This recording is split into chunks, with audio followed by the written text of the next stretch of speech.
ہم بلیٹن میں مسلسل تجزیہ کاروں کی رائے شامل کر رہے ہیں۔ PNS مہران نیول بیس پر جو دہشت گردوں کا حملہ ہوا، اسی حوالے سے تجزیہ کار ہمارے ساتھ موجود ہیں۔ زید حامد صاحب، السلام علیکم۔ جی وعلیکم السلام۔ زید حامد صاحب، کس طرح دیکھ رہے ہیں آپ اس سال کے دوران تیسرا یہ نیوی کے اوپر حملہ ہے، نیول بیس PNS مہران پر دہشت گردوں کا یہ حملہ، اور ابھی بھی آپریشن SSG کمانڈوز کا جاری ہے؟ دیکھیے، ایک بات یہ آپ میڈیا پر بہت بھاری ذمہ داری عائد ہوتی ہے کہ پوری قوم کو اب یہ آگاہ کیجیے اچھی طرح کہ یہ ملک حالت جنگ میں ہے۔ ابھی تک ہمارے میڈیا کا، ہماری جوڈیشری کا، ہماری حکومت کا مزاج یہ ہے کہ اس کو لا اینڈ آرڈر کا مسئلہ سمجھ رہے ہیں۔ یہ لا اینڈ آرڈر نہیں ہے، ملک حالت جنگ میں ہے۔ اور جس طرح یوگوسلاویہ پر ایک سول وار مسلط کی گئی تھی کہ اس کے اندر داخلی انارکی اتنی برپا کی گئی، قومیت، لسانیت، فرقہ واریت اور دہشت گرد گروہوں کو تیار کیا گیا، وہی جنگ اب آپ کے اوپر مسلط کی گئی ہے۔ ان کو دہشت گرد کہنا بند کریں، یہ دہشت گرد نہیں ہے، یہ دشمن کے فوجی ہیں، یہ وہ انسرجنٹ، وہ باغی گروہ ہیں کہ جن کو تیار کیا گیا ہے پاکستان کو تباہ کرنے کے لیے۔ پاکستان اب 3 ایکسس سے گھیرے میں آیا ہوا ہے۔ ایک طرف انڈیا ہے اور اس کے ایسٹس ہیں، ایک طرف تحریک طالبان ہے، اور تیسری طرف امریکن CIA، JSOC اور نیٹو ہے۔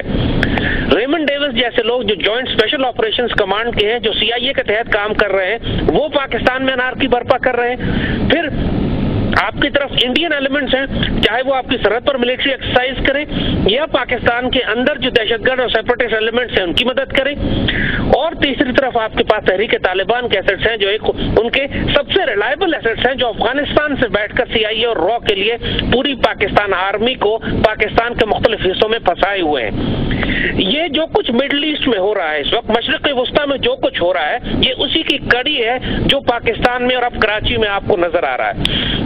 ان لوگوں نے بنغازی کی پورٹ، کیونکہ کراچی کی سی پورٹ ہے جہاں سے نیٹو کی سپلائیز جاتی ہیں، اور اسی طرح گوادر دوسری ہماری پورٹ ہے، تو ان کی سپلائیز خطرے میں پڑ رہی ہیں پاکستان سے، اس بات کے قوی امکانات ہیں کہ جس طرح بنغازی پر انہوں نے قبضہ کیا تھا، اسی طرح یہ گوادر کی پورٹ پر قبضہ کرنے کی کوشش کریں تاکہ افغانستان کی طرف اپنا ایک راستہ نکال سکیں۔ اور اس کام کے لیے پاکستان نیوی کو کمزور کرنا ضروری ہے۔ پاکستان آپ دیکھیں گے پچھلے طویل عرصے سے آرمی میں، ایئر فورس کی، یعنی کراچی میں ایئر فورس کی انسٹالیشنز بھی ہیں، آرمی کی بھی ہیں، لیکن ان کا سارا فوکس نیوی پر ہے۔ نیوی ہماری ویسے ہی کمزور ہے، سرفیس شپس ہمارے کمزور ہیں، ہمارے پاس صرف سبمرین فلیٹ تھا یا ہمارا ایئر آرم تھا جو مہران جس پر اب حملہ کیا گیا۔ تو پہلے بھی جو حملے کیے گئے نیوی کے اوپر وہ ہمارے ان لوگوں پہ، ان ٹیکنیشینز پر کیے گئے ہیں کہ جن کا ایئر آرم کے ساتھ تعلق تھا یا سبمرین کے ساتھ تعلق تھا۔ تو یہ آپ 2001 میں بھی آپ کو یاد ہوگا کہ کراچی شیرٹن کے پاس جو حملہ کیا گیا تھا وہ ہماری سبمرین فورس کے خلاف کیا گیا تھا، جب فرینچ انجینئرز آ کے ہماری سبمرینز بنا رہے تھے۔ لہٰذا اس بات کو سمجھنے کی کوشش کیجیے، پاکستان کی نیوی کو اٹیک کیا جا رہا ہے اس وقت، تاکہ آئندہ آنے والے وقت میں جب نیول بلاکیڈ لگایا جائے پاکستان کے خلاف یا گوادر پہ قبضہ کرنے کے لیے بنغازی کی طرح لینڈنگ کریں گے تو اس کا دفاع کرنے والا کوئی نہ ہو۔ احمد صاحب، یہاں پر یہ بھی سوال اٹھتا ہے کہ نیوی کو یا پاک فوج کے کسی اہم جو ہے وہ ادارے کو اگر ہٹ کیا جاتا ہے تو اس کے لیے کوئی عام جو ہے وہ طریقہ کار کے تحت یہ تمام تر کارروائی عمل میں نہیں آ سکتی، باقاعدہ ریکی ایکسپرٹیز جو ہے وہ چاہیے ہوں گے۔ آپ کو کیا لگتا ہے کہ کہاں سے تربیت فراہم ہو رہی ہوگی اتنے بڑے پیمانے پر، اتنے حساس اداروں کے اندر جو اس قسم کی دہشت گردی کی کارروائیاں کی جا رہی ہیں؟ یہی بات تو ہم آپ کو سمجھانا چاہ رہے ہیں کہ ممبئی میں ایک حملہ ہوا کہ جو ان کی اپنی ایجنسیز نے کرایا، جو ثابت ہو گیا چند ایک لوگوں کو ملوا کر، تو آج تک وہ پاکستان اور پاکستان کے ISI کو بلیم کر رہے ہیں۔ پاکستان میں ممبئی کی طرح 100 حملے اس وقت سے ہو چکے ہیں اور آج تک ہمارا میڈیا کبھی انڈیا کا یا امریکن یا CIA کا نام نہیں لیتا۔ اور پاکستان کے اینالسٹ جتنے بھی آپ سنیں گے یہ سب دہشت گردی کی کارروائی کو تو برا کہتے ہیں، تحریک طالبان پاکستان کا نام نہیں لیتے۔ تحریک طالبان پاکستان یہ ان کا سب سے بڑا دہشت گرد ایسٹ ہے، جس کی بیک پہ، جس کی پشت پہ را اور CIA ہے۔ ان واضح الفاظ میں کیوں نہیں بات کرتے؟ اور یہی بات بالکل کلیئر کر لیجئے کہ انڈیا نے پاکستان کی افواج کو اپنی مغربی سرحدوں پہ بھی اور پاکستان کی سرحدوں کے اندر جس اربن وارفیئر میں یہ مدنی جنگ ہے، ایک ڈی سینٹرلائز غیر مرتکز جنگ ہوتی ہے جو شہروں اور گلیوں میں لڑی جاتی ہے، یہ سرحدوں پہ نہیں لڑی جاتی. یہی جنگ ہے جو اس وقت پوری مسلم دنیا میں لڑی جا رہی ہے. عراق میں گلیوں میں جنگ ہے، افغانستان میں گلیوں میں جنگ ہے، لیبیا ٹریپولی میں گلیوں میں جنگ لڑی جا رہی ہے. اس بات کو سمجھنے کی کوشش کیجئے، ہم ایک حالت جنگ میں ہیں، یہ مدنی غیر مرتکز جنگ ہے. یہ چوتھی نسل کی ممبئی حملے ہوتے ہیں تو جو بھارت ہے وہ الزام لگاتا ہے پاکستان پر. 9/11 کا واقعہ ہوتا ہے تو امریکہ پوری دنیا کو کھنگال ڈالتا ہے. یکے بعد دیگرے اتنے واقعات ہو رہے ہیں، نہ ہم کسی پہ، جیسے آپ نے بھی کہا کہ نہ کسی پر الزام لگاتے ہیں، نہ کوئی کارروائی کی جاتی ہے. تو کیا یہ جنگ جو کہ آپ کہہ رہے ہیں کہ داخلی جنگ ہے، اس کو خارجی نہ سمجھا جائے، خود حکومت نے، خود ہمارے اعلیٰ حکام نے خود پہ مسلط کی ہے؟ دیکھیے اس وقت حال یہ ہے کہ فوج اپنی سرحدوں کے اندر جو جنگ لڑ رہی ہے، اس میں اس کو پارلیمنٹ کی، حکومت کی، عدلیہ کی اور میڈیا کی مدد حاصل نہیں ہے. پاکستان کی جوڈیشری نے پچھلے 11 سال میں ایک دہشت گرد کو سزائے موت نہیں سنائی. پاکستان کی پارلیمنٹ یہی فیصلہ نہیں کر سکی ابھی تک، جبکہ ایک اجلاس بھی پچھلے ہفتے ہوا ہے کہ ڈرون حملوں کے خلاف قرارداد کے الفاظ کے اوپر یہ طے نہیں کر سکے کہ کیا کرنا ہے. فوج نے پارلیمنٹ میں ذمہ داری ڈالی. جنرل کیانی، جنرل پاشا وہاں موجود تھے. یہ پارلیمنٹ کا کام تھا کہ قانون سازی کرے کہ امریکہ کے ساتھ ہم نے کیا سلوک کرنا ہے، کیوں دھرنے دینے پڑ رہے ہیں لوگوں کو سڑکوں پہ نیٹو کی سپلائی روکنے اور ڈرون روکنے کے لیے. پارلیمنٹ کا کیا کام ہے؟ اور دوسری طرف یہی بات کہ جب پارلیمنٹ، میڈیا، جوڈیشری ساتھ نہ دے، قوم کو معلوم ہی نہ ہو کہ ہم کس کے خلاف لڑ رہے ہیں، کنفیوژن کا یہ عالم ہو، دنیا کی کوئی طاقت، کوئی فوج اپنے ملک کا دفاع اس طرح مدنی جنگ میں، شہری جنگ میں نہیں کر سکتی. تو فار گاڈ سیک اس کو ریئلائز کریں کہ ہم حالت جنگ میں ہیں، انڈیا اور CIA کی طرف سے، اور تیسرا ایکسس تحریک طالبان کا ہے. جی زیادہ آپ نے کہا حالت جنگ میں ہیں، تو اس تمام تر صورتحال سے نکلنے کے لیے کیا اقدامات کرنے چاہیے؟ پاکستان کو اس سے کیسے محفوظ بنایا جا سکتا ہے؟ دیکھیے وہی ہم عرض کر رہے ہیں کہ آپ کو اپنے ڈپلومیسی، پالیٹکس، میڈیا، جوڈیشری اور فوج سارے ایسٹس استعمال کرنے. جو آپ کے پاس 2-2.5 ہزار سے زائد دہشت گرد ہم نے پکڑے ہوئے، عدالتیں ان کو سزائے موت کیوں نہیں دیتی ہیں؟ ہمارے پاس جس وقت پوری دنیا میں جو یہ ثبوت لے کے ہم کیوں نہیں جاتے کہ انڈیا افغانستان سے بیٹھ کر تحریک طالبان کو سپورٹ کر رہا ہے اور یہ دہشت گردی کر رہا ہے، جبکہ ثبوت موجود ہے ہمارے پاس. ہمارا میڈیا کیوں کھل کے انڈیا کا نام نہیں لیتا؟ ممبئی ختم نہیں ہوا تھا، ممبئی کی لڑائی جاری تھی کہ پورا انڈین میڈیا پاکستان پر حملے کر رہا تھا. پاکستانی میڈیا کیوں نہیں براہ راست انڈیا کا نام لیتا؟ ہم تو امن کی آشا کی بات کر رہے ہیں یہاں پر، وداؤٹ ریئلائزنگ اس بات کو کہ پاکستان اس وقت حالت جنگ میں ہے. یعنی ہمارے ان کا حال یہ ہے، نواز شریف صاحب کا نام لے کر ہم کہیں گے تو بیان دیتے ہیں کہ پاکستانی قوم کو چاہیے کہ ہندوستان کو اپنا دشمن تصور کرنا بند کریں.